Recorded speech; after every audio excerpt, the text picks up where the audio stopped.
Ուրեմն ստեղից, ուրեմն այս մեկը տնից դուրս եկողն է, այս մեկը ոնց ասեցի կրիշից իջնող անձրևաջրերն են, ստեղ 45 աստիճանով են հավաքես,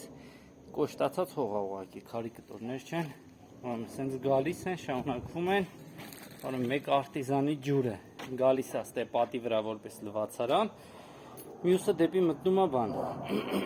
որպես ինտեղ ցենտրալին ջուր բերեն, շոչքներ կհավաքվի, դրսի կոմեսա ցույց կտամ։ Էսի լվացանի համար է թողացած,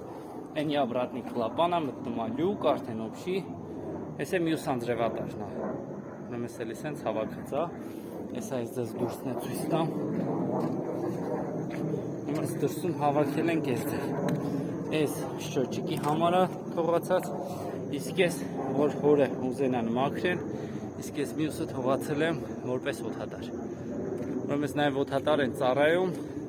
ժոլոբները։ Ժոլոբները ծառայում են կալոդեցից գազերը դուրս գալու համար։ Ու պլյուս նախորդ վիդեոում ցույց եմ տվել, որ տան մեջից է ունենք օդատար հանած, որ տնից հոտ չկա։